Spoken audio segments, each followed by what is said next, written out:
الله الرحمن الرحيم. جملة عشان نتكلم. نعم. بسم الله الرحمن الرحيم. قال رحمه الله: أسأل الله الكريم رب العرش العظيم أن يتولاك في الدنيا والآخرة. حسبك. بسم الله الرحمن الرحيم. الحمد لله رب العالمين، والصلاة والسلام على أفضل المرسلين. هذه 4 قواعد ذكرها الشيخ محمد عبد الوهاب رحمه الله، وهي مأخوذة من القرآن. وسبق هذه القواعد 4 بمقدمة، سبقها بمقدمة التي سوف تسمعونها. وهذه القواعد 4 تدور حول عدة أمور. الأمر الأول: ما هو التوحيد؟ الأمر الثاني: ما هو الشرك؟ الأمر الثالث: شبه تحول بين المسلمين وبين فهم التوحيد وفهم ضده الشرك. أعيد: هذه 3 قواعد تدور حول 3 أمور: ماهية التوحيد الذي هو أعظم حق الله على العباد، هذا واحد. تعال هنا، تقرأ هنا، اجلس على الكرسي.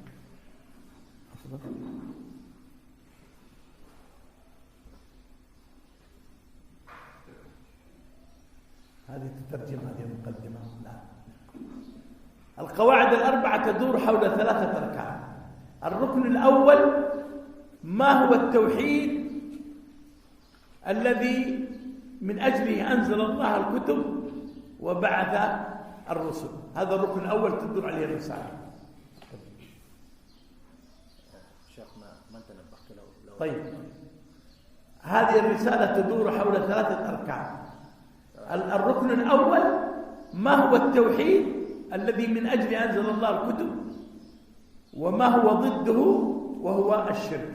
إذن هذا القسم الأول من الرسالة.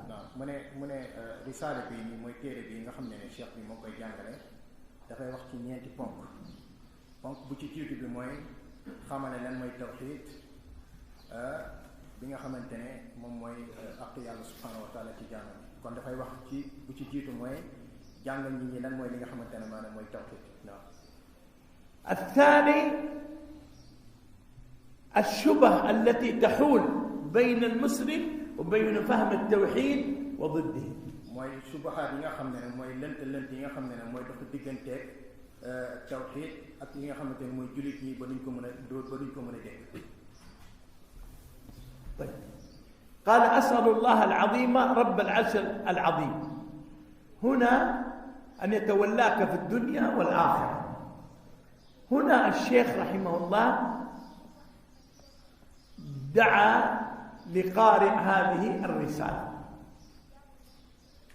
ودعاه أن يتولاه الله في الدنيا والآخرة. والشيخ تميز في رسائله أنه يدعو للقارئ، لأن الدعاء من أعظم النصح، وسبب لأن يتقبل المتعلم العلم الذي تبثه. وهنا في الدعاء توسل بعدة توسلات شرعية. توسل باسم الله: أسأل الله، وتوسل باسمه العظيم، وتوسل بربوبيته على العرش، رب العرش العظيم. إذن هذه 3 توسلات شرعية في الدعاء. وهنا ننبه عن مسألة: من المهم يا طالب العلم التوسل في الدعاء. كثير من الناس يدعو يدعو يدعو ويقول والله ما أجاب الله دعوته. ائتي بالدعاء على الوجه الأكمل. ومن آداب الدعاء التوسل، تتوسل إلى الله بأسمائه وصفاته، بأسمائه: اللهم إني أسألك بكل اسم عظيم هو لك سميت به نفسك وأنزلت في كتابك وعلمت أحدا من خلقك أو استأذن بعلم الغيب أن تغفر لي، أن ترحمني، أن ترزقني، أو تتوسل باسم أو اسمين أو ثلاثة. لكن لا بد أن يكون الاسم مناسبا للدعاء. اللهم اغفر لي يا إيش؟ يا غفور. اللهم ارحمني يا رحيم. اللهم ارزقني. هل تقول اللهم ارحمني يا جبار؟ اللهم اغفر لي يا منتقم؟ لا. والتوسل بالعمل الصالح، والدليل حديث الثلاثة في الغار. انظر أي عمل صالح عملته خالص لوجه الله، بر والدين، صدقة في السر، قيام ليل، دمعة من خشية الله، تقول اللهم إني أتوسلك بكذا، أن ترزقني العلم، أن تغفر لي، أن تفرج ضائقتي.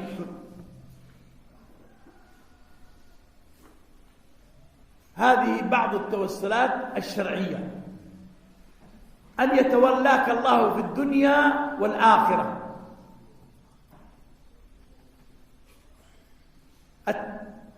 الولاية الله في الدنيا أن يعصمك من الشرك والبدع والمعاصي، هذه ولاية الله في الدنيا. وولاية الله في الآخرة هو مغفرة لك ورحمته وإدخالك الجنة. هذه ولاية الله عز وجل. ولاية الله في الدنيا أن يعصمك من الزلل ومن الفواحش ومن الكبائر، ويمن عليك بالاستقامة وبطلب العلم والدعوة. هذه كلها من الولاية الله عز وجل. ولذا جاء في الحديث مسند الإمام أحمد أن الله يعطي الدنيا من يحب ومن لا يحب، وأما الآخرة فلا يعطيها إلا من يحب. فيا عبد الله، إذا وجدت في نفسك أنك مقبل على طلب العلم والدعوة إلى الله والاستقامة فأبشر، فهذه علامة على محبة الله عز وجل. واضحة؟ أن يتولاك في الدنيا والآخرة. نعم. أن الشيخ في الآخرة وفي الآخرة يتولاك في الآخرة. في الآخرة أن يتولاك، أن يغفر لك الذنب ويستر عليك أمام الخلائق ويرحمك ويدخلك الجنة. هذه تولية الله في الدنيا. في الآخرة. نعم. ترجمة هذه. لا. طيب. قال رحمه الله: وأن يجعلك مباركا أينما كنت، وأن يجعلك ممن إذا أوتي شكر، وإذا ابتلي صبر، وإذا أذنب استغفر، فإن هؤلاء الثلاثة يعني عنوان السعادة. حسبك. قال: وأسأل الله أن تكون ممن إذا أذنب استغفر، أن يجعلك ممن إذا أوتي أو إذا أعطي شكر، وإذا أذنب استغفر، وإذا ابتلي صبر. المسلم حياته من ولادته إلى مماته لا يخرج عن الثلاث الأمور هذه: إما ذنب فيستغفر الله منه، وإما بلاء فيصبر، وإما نعمة فيشكر. تأمل حياتك كلها لا تخرج عن هذه. وهذه الثلاث نهر جار من الحسنات. انتبه، نهر جاري من الحسنات. لماذا؟ لأنك إذا أعطيت شكرت، والشكر يعطيك الله عليه حسنات. وإذا أذنبت استغفرت. وربما حال المسلم بعد الذنب أكمل من حاله قبل الذنب. وإذا ابتلي صبر. أيضا الصبر يعطيك الله تعالى عليه حسنات. نعم.